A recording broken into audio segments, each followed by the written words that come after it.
சிறியதோ பெரியதோ நம்ம உடல்ல எந்த ஒரு மாற்றம் ஏற்பட்டாலும் அது நம்ம வாழ்க்கையில பல மாற்றங்களுக்கு வித்திடும். நோய் அப்படிங்கிறது நம்ம உடல்ல மிகப்பெரிய தாக்கத்தை ஏற்படுத்துவதோ இல்ல நம்ம உயிருக்கே ஆபத்து கொடுப்பதுதான் நோயா?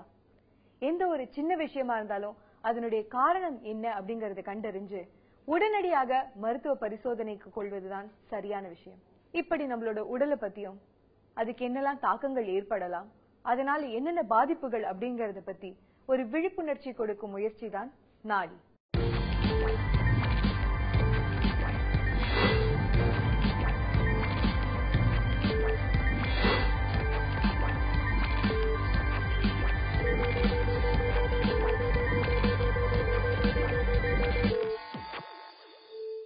காதல் வந்துட்டா தூக்கம் வராதுன்னு சொல்லுவாங்க.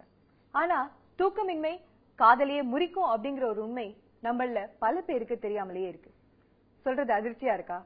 ஆமாங்க, கொரட்டை விடுவது விவாகரத்துக்கு சட்டப்பூர்வமான ஒரு காரணமா கருதப்படுது. தூக்கத்துல நமக்கே தெரியாம நடக்கிற ஒரு விஷயம் இப்படி பல பிரச்சனைகளுக்கு வாழ்க்கையில காரணமா இருக்கு. இருக்கலே பெரிய வியாதி கொரட்டை தாங்க. குணப்படுத்திடலாம். எங்க ரூம்ல தூங்கும் போதெல்லாம் நைட்டு ஃப்ரெண்ட்ஸுகளோட தூங்குவேன்.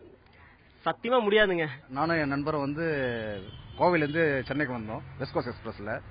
அவர் அரக்கோணம் ரயில் நிலையம் வரும்போது தூங்கிட்டாருங்க. தூங்கிட்டோம்னா சவுண்ட் அதிகமாக விட்டாருங்க, கொரட்டை சவுண்ட். ட்ரெயின் சவுண்டோட அவருடைய கொரட்டை சவுண்ட் தான் அதிகமாக இருந்தது. இப்படி பல பிரச்சனைகளின் விளைவாகவும் ஒரு சில பிரச்சனைகளுக்கு காரணமாகவும் இருக்கக்கூடிய இந்த கொரட்டை அப்படின்னா என்ன? கொரட்டை இன்னைக்கு ஒரு பெரிய சோஷியல் பிரச்சனையா மாறிக்கிட்டு வருது. முன்னாலெல்லாம் கொரட்டைன்னா இவர் ரொம்ப ஆழ்ந்து தூங்குறாரு அப்படின்னு நினைப்பாங்க. ஆனால் இப்போ கொரட்டைன்னா அது ஒரு மெடிக்கல் பிரச்சனையாக இருக்கு. அதனால சில விளைவுகள், அதனால ஹார்ட் அஃபெக்ட் பண்ணுறதுக்கு, அவங்களுடைய ஹோல் வெல்பீயிங் அஃபெக்ட் பண்ணுறதுக்கெல்லாம் சான்சஸ் இருக்கு.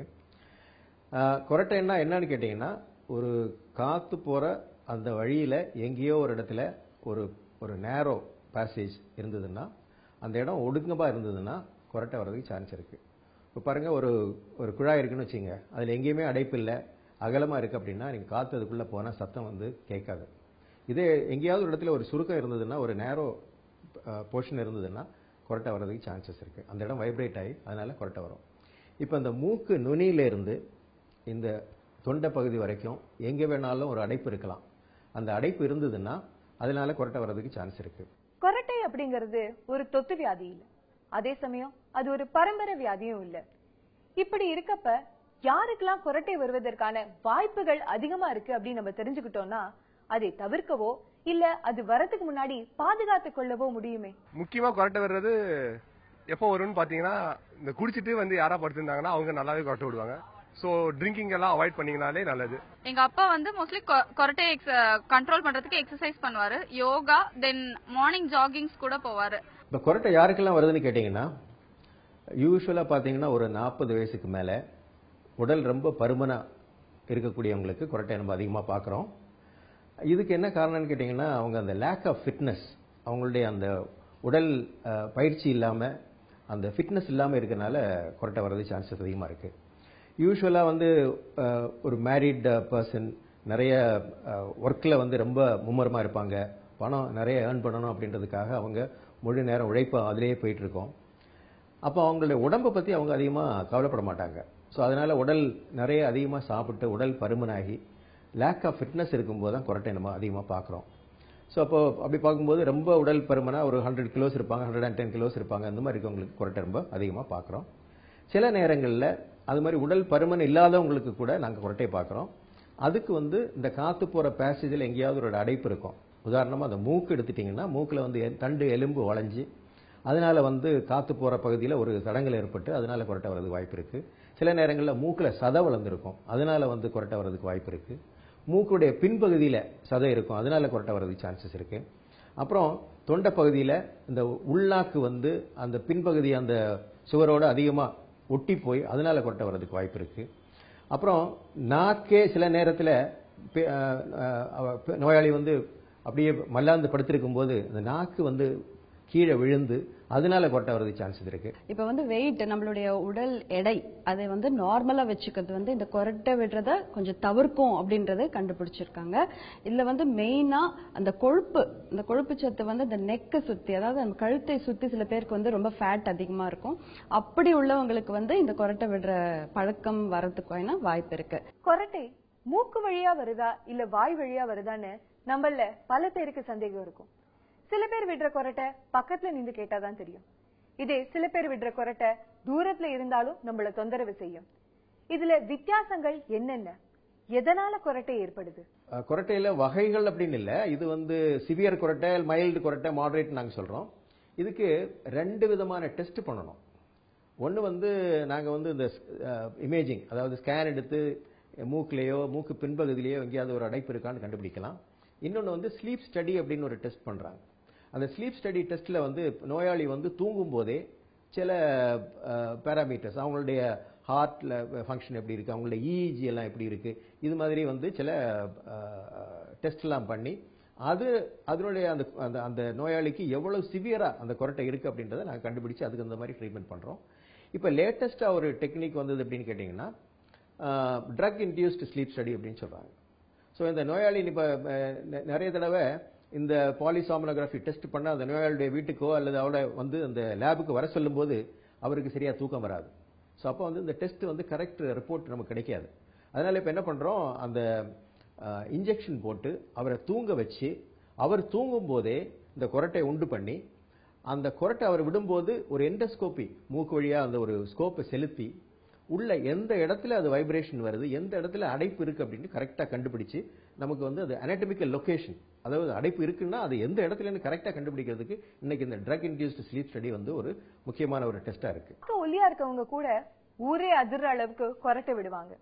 இவ்வளவு சின்ன உடம்புல இருந்து இவ்வளவு சத்தமா அப்படின்னு ஆச்சரியப்படுறவங்களுக்கு இந்த கொரட்டை பின்னாடி உள்ள செயல்பாடுகளை தெரிஞ்சுக்க ரொம்பவே ஆர்வமா இருக்கும். வெயிட் அதிகமா இல்லாம இப்போ உடல் பருமன் நார்மலா இருக்கக்கூடியவங்களுக்கு கொரட்டை வருமானு கேட்டா கண்டிப்பா கொரட்டை வரும். அதுக்கு பல காரணங்கள் இருக்கு. அது சில நோய்கள் வந்து மூக்கிலேயோ தொண்டை பகுதியிலேயோ மூக்கு பின்பகுதியிலேயோ அது மாதிரி நோய்கள் இருக்கிறதுனால அந்த கொரட்டை வர்றதுக்கு வாய்ப்பு இருக்கு.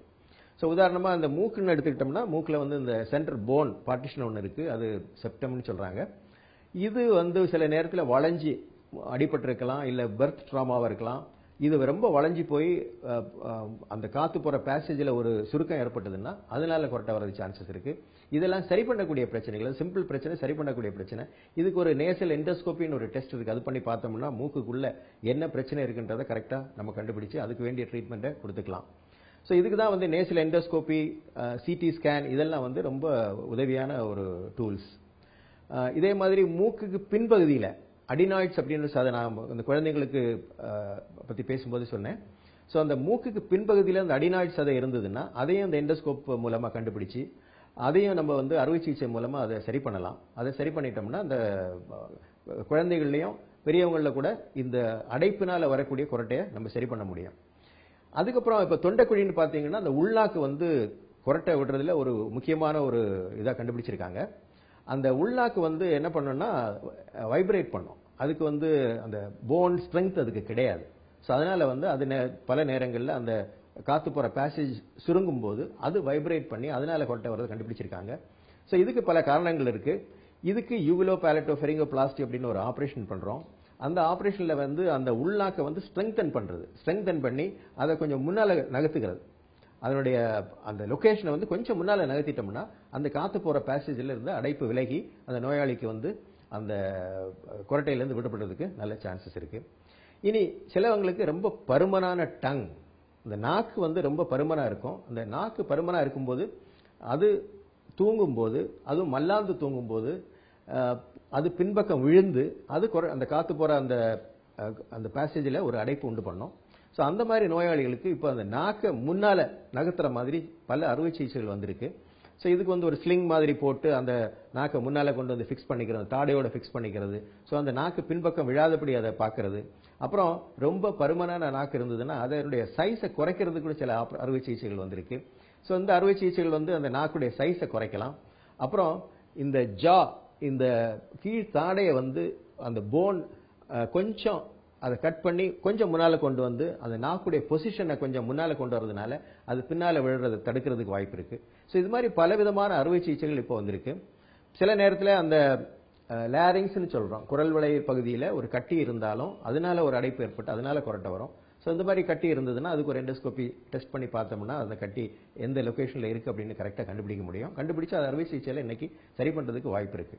ஸோ இது மாதிரி சின்ன வயசுல, ஃபார் எக்ஸாம்பிள் ஒரு 60 வயசுக்கு உள்ள இருக்கக்கூடிய நோயாளிகளுக்கு நாங்கள் அறுவை சிகிச்சையை வந்து ஒரு முக்கியமான ஒரு ட்ரீட்மெண்ட் ஆப்ஷனாக கொடுக்குறோம். இது அறுவை சிகிச்சை செய்ய முடியாத ஒரு நோயாளி, ரொம்ப வயசாகி போச்சு, அவருக்கு 60-70 வயசுக்கு மேலே ஆகி போச்சு. ஸோ அந்த மாதிரி சிச்சுவேஷன்ல என்ன பண்ணலாம் அப்படின்னு கேட்டிங்கன்னா, இப்போ சிபேப் அப்படின்னு ஒரு மிஷின் வந்திருக்கு. அந்த மிஷின் வந்து ஒரு மாஸ்க் மாதிரி நம்ம நைட்டில் தூங்கும்போது அதை போட்டுக்கலாம். இதில் வந்து அந்த ஒரு மிஷின்ல இருந்து அந்த காற்று ப்ரெஷரில் கொஞ்சம் அதிக ப்ரெஷரோட அங்கே உள்ள வந்து அது செலுத்தப்படும். அப்படி செலுத்தப்படும் போது என்ன ஆகுதுன்னு கேட்டிங்கன்னா, இந்த அடைப்பு இருந்தால் அந்த அடைப்பை விலக்கிக்கிட்டு அந்த காற்று உள்ளே போகிறதுக்கு வாய்ப்பு இருக்கு. ஸோ இந்த சிபேப் மிஷின் வந்து ஒரு 60 வயசுக்கு மேலே அந்த நோயாளியால் அறுவை சிகிச்சை செய்ய முடியாது, அவங்களுக்கு உடம்பு ஃபிட்னஸ் இல்லை, அறுவை சிகிச்சை அவங்களால தாங்க முடியாது, அந்த மாதிரி சிச்சுவேஷனில் வந்து இந்த சிபேப் மிஷினை வந்து கொடுக்குறோம் அவங்களுக்கு. ஸோ இதில் என்ன ஒரே பிரச்சனைன்னா, அவங்க எங்கே போனாலும் அதை எடுத்துகிட்டு போகணும், தூங்கும்போது அதை போட்டுக்கணும். நைட்டில் ஒரு மாஸ்க் வந்து போட்டுக்கிட்டு தூங்குறதுன்றது சில நேரத்தில் சில நோயாளிகளுக்கு அதை அக்செப்ட் பண்ணிக்க முடியாது. அவங்க வந்து அதனாலே தூக்கம் கெட்டு போகுது அப்படின்ற மாதிரி கம்ப்ளைண்ட் பண்ணுவாங்க. ஸோ இந்த மாதிரி சில பிரச்சனைகள் இருக்கு. சில நேரத்தில் அதுக்கு ஒரு ஹியூமிடிஃபயர், அதாவது நம்ம மூக்கு வந்து சாதாரணமாக என்ன பண்ணணும்னு கேட்டிங்கன்னா, அந்த காற்று உள்ளே போகும்போது அதை வந்து சூடேற்றி அதுக்கு ஈர நயம் கொடுத்து அதை உள்ளே கொண்டு போகும். ஆனால் அந்த மிஷின்லேருந்து வரக்கூடிய காற்றுல அது மாதிரி எல்லாம் இருக்காது. அப்போ அந்த ட்ரைனஸ் வரும், மூக்கு ட்ரை ஆகி போகும், தொண்டை ட்ரை ஆகி போகும். இது மாதிரி சில பிரச்சனைகள் வந்து அந்த மிஷினில் இருக்கு. அதுக்கு ஒரு ஹியூமிடிஃபயர் தேவைப்படும்.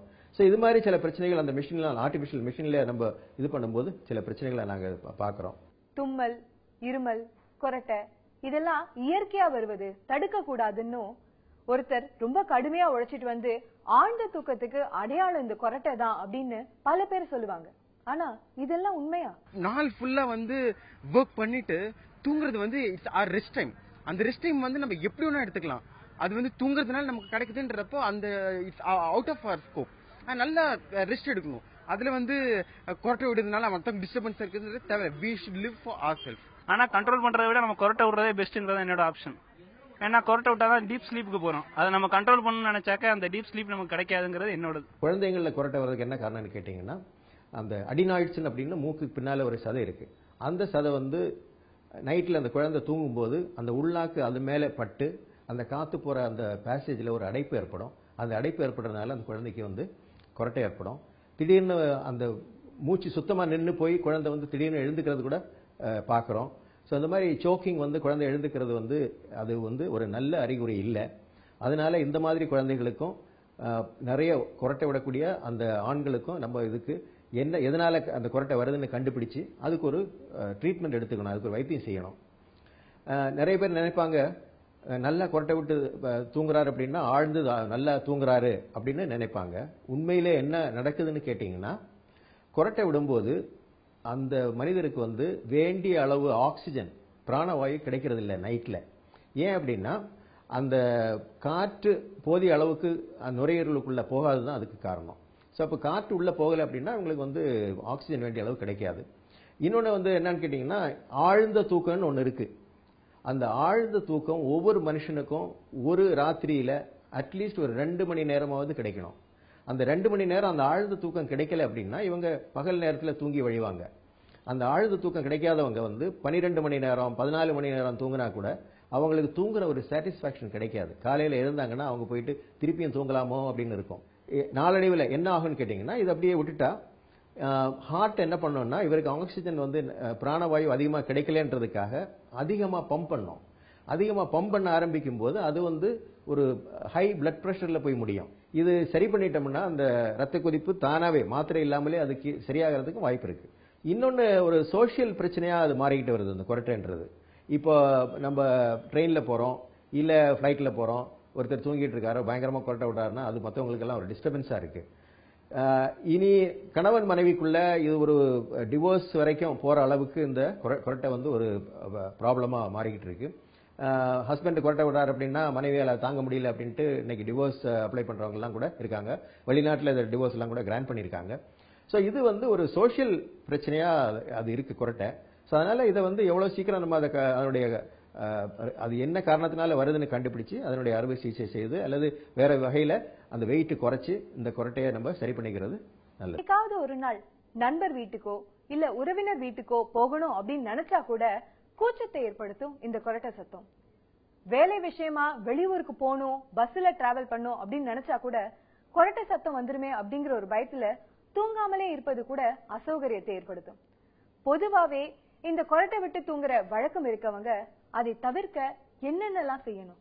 Quality sleep. சில பேர் வந்து ஸ்லீப், அதாவது அந்த தூக்கத்தை வந்து அது ஒரு சாக்ரிஃபைஸ் பண்ணிட்டு ரொம்ப வேலை செஞ்சுட்டு அப்படியே இருந்துருவாங்க. ஸோ அப்படி இல்லாம நமக்கு தேவையான அளவுக்கு குட் குவாலிட்டி ஸ்லீப் அவங்களுக்கு வந்து கிடைச்சதுன்னா இந்த ஸ்னோரிங்க்கு வந்து ரொம்ப அது வந்து குரட்டை விடுற பழக்கத்தை வந்து அவங்க வந்து மெதுவா விடுறதுக்கான வாய்ப்பு இருக்கு.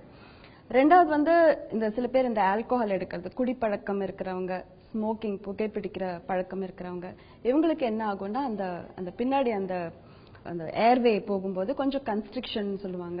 அப்படி இருக்கும்போது நமக்கு இந்த குரட்டை விடுற அந்த இது வந்து பழக்கம் அதிகமாயிரும். ஸோ குடிக்கிறவங்க நைட்ல அப்படி குடிச்சிட்டு ஒரு 2-3 ஹவர்ஸ்ல அப்படியே அவங்க தூங்கிட்டாங்கன்னா அது வந்து கண்டிப்பா இதுக்கு வந்து சொல்யூஷனே கிடையாது. அது வந்து சரியாகிறதுக்கு ரொம்ப நாள் ஆகும்.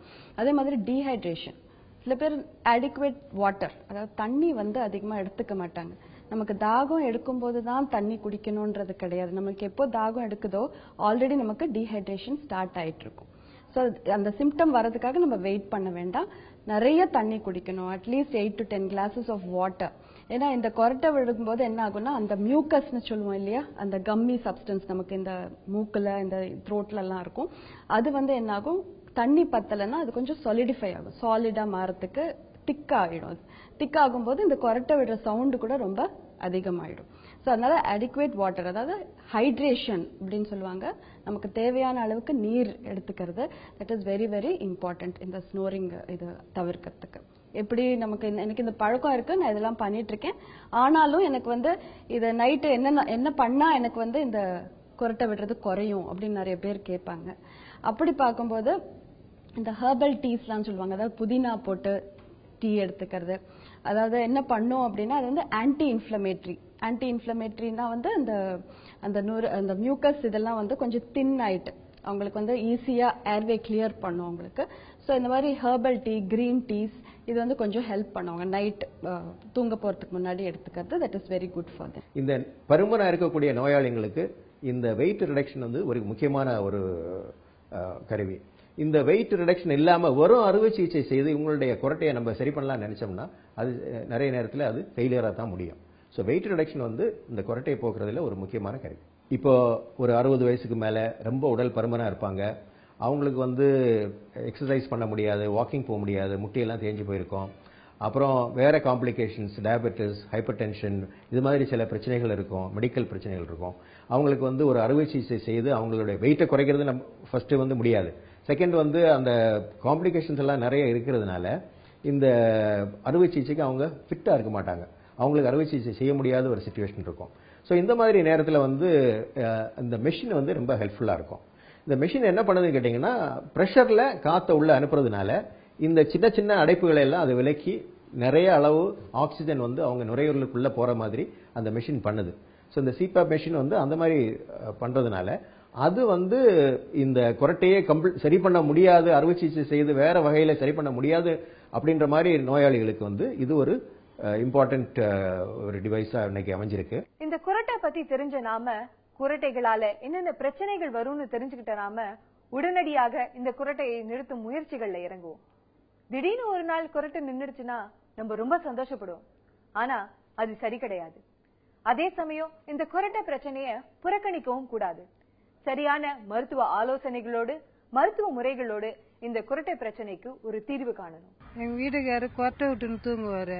நான் என்ன பண்ணேன், தூக்கம் வர மாட்டேங்குது, என்னத்துக்கு இந்த மாதிரி கத்துற மாதிரியா தூங்குற, ஒரு நேரம் பார்த்தாக்கா ஒரு மாதிரியா சத்தமே வராது, ஒரு நேரம் பார்த்தா ரொம்ப டர்ன்னு கேக்குற மாதிரியா இருக்கும்.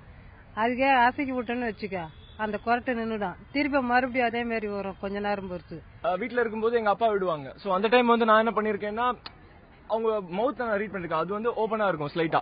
So I will try to close it, அவ்வளவுதான். சோ அந்த சில டைம் நான் எக்ஸ்பீரியன்ஸ் பண்ணும்போது சில டைம் அந்த ஸ்னோரிங் நின்றுக்குது, but even it continues after that sometimes. இப்போ குரட்டை விடுறவங்களுக்கு வந்து அவங்க குரட்டை விடுறாங்களா அவங்களுக்கே தெரியாது. சில நேரத்தில் என்ன ஆகும்னு கேட்டிங்கன்னா கொரட்டை விட்டுக்கிட்டே இருக்கும்போது சவுண்டு நின்று போகும். இது வந்து அவங்க ஒய்ஃப் தான் யூஸ்வலாக சொல்லுவாங்க. ஏன்னா அவங்களுக்கு தெரியாது, அந்த கொரட்டை விட நோயாளிக்கு அது தெரியாது. அவங்க ஒய்ஃப் என்ன சொல்லுவாங்கன்னா, சார் அவங்க கொரட்டை விட்டுக்கிட்டே இருப்பாங்க, திடீர்னு சவுண்டு நின்று போகும், ஒரு நிமிஷம் இல்லை ஃபியூ செகண்ட்ஸ் அப்படியே ஒரு கேப் வரும், அப்புறம் திருப்பியும் கொரட்டை விட ஆரம்பிப்பாங்க அப்படின்னு அவங்க சொல்கிறாங்க. ஆக்சுவலாக பார்த்தீங்கன்னா அந்த கொரட்டை விட்டுக்கிட்டு இருக்க தான் நல்லது அவரை பொறுத்த வரைக்கும். அவர் கொரட்டை விடாமல் சவுண்டு வரல அப்படின்னா அது ஒரு டேஞ்சரஸ் சிச்சுவேஷன், அது ஒரு ரொம்ப ஆபத்தான ஒரு சிச்சுவேஷன். அது அந்த டைமில் என்ன நடக்குதுன்னு கேட்டிங்கன்னா, இவங்க கொரட்டை விட்டுக்கிட்டே இருந்தால் அட்லீஸ்ட் கொஞ்சமாவது காற்று உள்ளே போயிட்டு வருதுன்னு நம்ம நம்பலாம். ஆனால் கொரட்டை கம்ப்ளீட்டாக இது சத்தமே வரல அப்படின்னா காற்றே போகலைன்னு அர்த்தம், அவங்க சோக் ஆகிட்டாங்கன்னு அர்த்தம். அப்போ வந்து அந்த பிளட்ல வந்து நான் சொன்ன மாதிரி அந்த கார்பன் டை ஆக்சைடு லெவல் மேலே போகும், மேலே போனோம்னா பிரெயினை தட்டி எழுப்போம், அப்போ தான் அவங்க எழுந்திருப்பாங்க, திருப்பி மூச்சு விட ஆரம்பிப்பாங்க. ஸோ இந்த மாதிரி கொரட்டையாக விடுறவங்களுக்கு அது ஒரு டேஞ்சரஸ் சிச்சுவேஷன். அது அவங்களுக்கு தெரியாது. அவங்களுக்கு எப்போ தெரியும்னு கேட்டிங்கன்னா, திடீர்னு அவங்களே எனக்கு மூச்சு நின்று போச்சு, நான் எழுந்திருக்கணும்னு அவங்களே எழுந்து உட்காந்து கொஞ்ச நேரம் உட்காந்து மூச்செல்லாம் திருப்பி எடுத்து திருப்பி தூங்குற மாதிரி இருந்தால் தான் தெரியுமே ஒழிய அவங்களுக்கு கொரட்டை விடுறாங்கன்னு தெரியாது, பக்கத்தில் படுத்துருக்கவங்களுக்கு தான் தெரியும். இப்போ கொரட்டை வந்து சின்ன விஷயம்னு ஒரு காலத்தில் நாங்கள் நினச்சிட்டு இருந்தோம். இன்னைக்கு ஸ்லீப் மெடிசன் அப்படின்னு ஒரு ஸ்பெஷாலிட்டியே வந்திருக்கு மெடிக்கல் ஃபீல்டில், ஸ்லீப் மெடிசன் அப்படின்னு. இதில் ஸ்பெஷலைஸ் பண்ணுற டாக்டர்ஸே இருக்காங்க. பேஷண்ட் வரும்போது டெஸ்ட்லாம் பண்ணி அவங்களுக்கு என்ன மாதிரி ட்ரீட்மெண்ட் கொடுக்கணும் அப்படின்னு ஸ்பெஷலைஸ் பண்ணுற டாக்டர்ஸே இருக்காங்க. ஸோ கொரட்டை வந்து இன்னைக்கு ஒரு சின்ன விஷயம் கிடையாது, இன்னைக்கு ஒரு பெரிய விஷயம். அது கொரட்டை இருக்குன்றது நம்ம ரியலைஸ் பண்ணுறதை விட யூஸ்வலாக நம்ம ஃப்ரெண்ட்ஸ் தான் சொல்லுவாங்க. நம்ம எங்கேயோ ட்ராவல் போகிறோம், நம்ம எங்கேயாவது ஒரு இடத்துக்கு போகும்போது ட்ரிப்பு போகும்போது கூட வந்திருக்கவங்கலாம் சொல்லுவாங்க, இது மாதிரி உனக்கு கொரட்டை இருக்குப்பா பயங்கரமாக இருக்குது அப்படின்னு சொல்லும்போது தான் ஃபஸ்ட்டு நமக்கு தெரிய வரும். இல்லை மேரீடுன்னா ஒய்ஃப் வந்து சொல்லுவாங்க, இது மாதிரி உங்களுக்கு கொரட்டை இருக்குது அப்படின்னு அவங்க சொல்லலாம். ஸோ இது மாதிரி ஃபர்ஸ்ட் வந்து அந்த கொரட்டை நமக்கு இருக்குன்னு நம்ம யாராவது சொல்லி தெரிஞ்ச உடனே நம்ம அதுக்கு வேண்டிய ஸ்டெப்ஸ் எல்லாம் எடுத்தோம்னா இது வந்து சீரியஸாக போகிறதுக்கு முன்னாலே அதை சரி பண்ண முடியும். கேட்கும்போது சாதாரண கொரட்டை தானே அப்படின்னு நினைப்போம். இதுல மத்தவங்க நம்மள கேலி செய்வதுதான் மிகப்பெரிய பிரச்சனையா நம்ம பார்ப்போம். ஆனா இதையெல்லாம் தாண்டி சரியான பராமரிப்போடு சரியான சிகிச்சை முறைகளோடு இந்த கொரட்டை பிரச்சனைக்கு ஒரு தீர்வு கண்டுட்டோம் அப்படின்னா பின்னாடி வரும் மிகப்பெரிய துன்பங்களை எல்லாம் தடுத்து நிறுத்தலாம்.